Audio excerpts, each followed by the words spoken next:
नमस्कार, बहुत स्वागत। मैं हूं आपके साथ ऋतु ज्ञानवानी। आज हम बात करने वाले हैं एक ऐसी खबर की जिसका इंतजार देश के 50 लाख से ज़्यादा केंद्रीय कर्मचारियों और लगभग 69 लाख पेंशन भोगियों को है।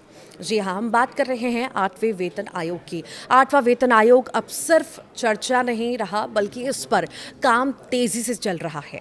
नवंबर 2025 में से आधिकारिक रूप से नोटिफाई किया गया था और अब आयोग अपनी प्रक्रिया को आगे बढ़ा रहा है। इस आयोग की अध्यक्षता कर रही है पूर्व सुप्रीम कोर्ट जज रंजना प्रकाश देसाई। आयोग का लक्ष्य है कि मई 2027 तक अपनी रिपोर्ट सरकार को सौंप दी जाए। इस समय आयोग अलग अलग कर्मचारी संगठनों, विशेषज्ञों और अन्य हितधारकों से सुझाव ले रहा है ताकि एक संतुलित और बेहतर वेतन ढांचा तैयार किया जा सके। लेकिन इसी बीच संसद में सरकार ने एक अहम बात साफ कर दी है। लोकसभा में वित्त राज्य मंत्री पंकज चौधरी ने बताया कि सरकारी कंपनियों यानी कि सीपीएसई कर्मचारियों के लिए अलग वेतन संशोधन समिति बनाने का कोई भी प्रस्ताव नहीं है। सरकार का कहना है कि सीपीएसई यानी कि सार्वजनिक क्षेत्र की कंपनियों में कर्मचारियों की सैलरी उनकी कंपनी की आर्थिक स्थिति और लाभ पर निर्भर करती है। इसका मतलब यह है कि अगर किसी कंपनी की कमाई अच्छी है तो वहां कर्मचारियों को ज़्यादा लाभ मिल सकता है, लेकिन अगर कंपनी की वित्तीय स्थिति कमज़ोर है तो वेतन वृद्धि भी सीमित हो सकती है। सरकार का तर्क क्या है? देखिए, सरकार का तर्क है कि इन कंपनियों को कुछ हद तक स्वायत्तता यानी कि स्वतंत्रता देनी ज़रूरी है ताकि वे अपने हिसाब से वेतन और भत्तों का फैसला कर सकें। अब बात करते हैं उस मुद्दे की जिस पर सबसे ज़्यादा चर्चा हो रही है और जो कर्मचारियों की सैलरी तय करने में सबसे बड़ा रोल निभाता है, और वो है फिटमेंट फैक्टर। फिटमेंट फैक्टर को अगर आसान भाषा में समझें तो ये वो संख्या होती है जिससे पुराने बेसिक वेतन को गुणा करके नई सैलरी तय की जाती है। 7वें वेतन आयोग में फिटमेंट फैक्टर लगभग 2,57,000 था, यानी पुराने बेसिक वेतन को 2,57,000 से गुणा करके नई सैलरी तय की गई थी। अब कर्मचारी संगठन मांग रहे हैं कि 8वें वेतन आयोग में इस फिटमेंट फैक्टर को बढ़ाकर 2,86,000 से लेकर 3,15,000 तक किया जाए। अगर ऐसा होता है तो कर्मचारियों की सैलरी में काफ़ी बड़ा उछाल देखने को मिल सकता है। उदाहरण के लिए इसे समझते हैं। अगर किसी कर्मचारी की वर्तमान बेसिक सैलरी 44,900 रुपये है, जो कि पे मैट्रिक्स के लेवल 7 में आती है, तो फिटमेंट फैक्टर 2,86,000 होने पर उसकी नई बेसिक सैलरी लगभग 1,28,000 रुपये तक पहुंच सकती है।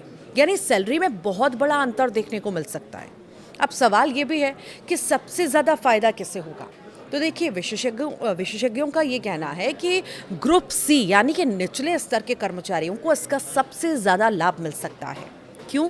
क्योंकि इन कर्मचारियों का मौजूदा वेतन अपेक्षाकृत कम है और फिटमेंट फैक्टर बढ़ने से उनके वेतन में काफ़ी ज़्यादा प्रतिशत वृद्धि हो सकती है।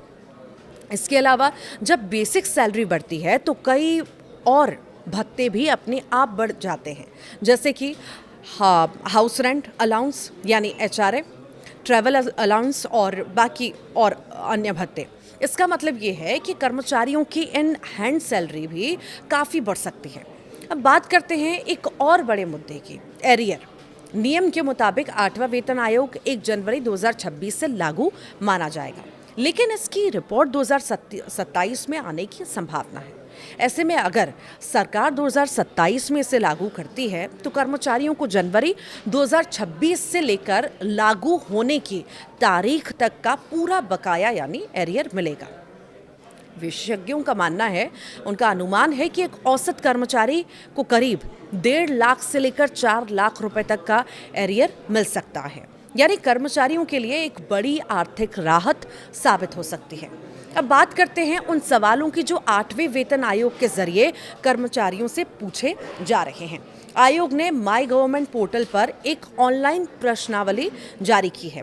इसमें कर्मचारियों से कई अहम मुद्दों पर राय मांगी गई है, जैसे कि क्या न्यूनतम वेतन तय करने के लिए डॉक्टर फॉर्मूला आज भी सही है?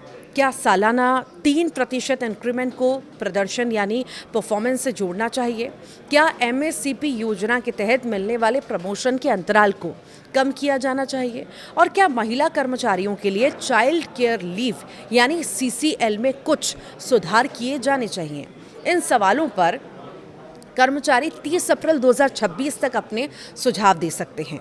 विशेषज्ञों का मानना है कि 8वें वेतन आयोग सिर्फ वेतन बढ़ाने तक सीमित नहीं रहेगा, बल्कि ये कर्मचारियों के वर्क लाइफ बैलेंस, स्वास्थ्य सुविधाओं और पेंशन सुरक्षा पर भी ध्यान दे सकता है। कुछ रिपोर्ट्स के मुताबिक भविष्य में 5 दिन का कार्य सप्ताह यानी कि 5-डे वर्किंग सिस्टम पर भी चर्चा हो सकती है।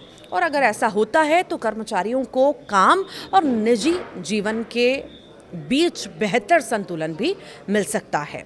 आर्थिक विशेषज्ञों का मानना है कि अगर कर्मचारियों के सैलरी में बड़ी बढ़ोतरी होती है तो इसका असर सिर्फ कर्मचारियों तक सीमित नहीं रहेगा, बल्कि इससे बाजार में भी पैसा बढ़ेगा और इसका फ़ायदा ऑटो सेक्टर, रियल एस्टेट और कंज्यूमर मार्केट को भी मिल सकता है, क्योंकि जब लोगों की आय बढ़ती है तो वे ज़्यादा खर्च करते हैं और इससे अर्थव्यवस्था को गति भी मिलती है। कुल मिलाकर कहा जाए तो 8वां वेतन आयोग लाखों कर्मचारियों और पेंशन भोगियों के लिए उम्मीदों की एक बड़ी किरण बनकर सामने आया है। अब सभी की नज़र इस बात पर है कि सरकार आखिरकार फिटमेंट फैक्टर कितना तय करती है और अंतिम सिफारिशें क्या होती हैं। फिलहाल के लिए इतना ही। अगर आपको ये जानकारी उपयोगी लगी हो तो वीडियो को लाइक करें, शेयर भी करें।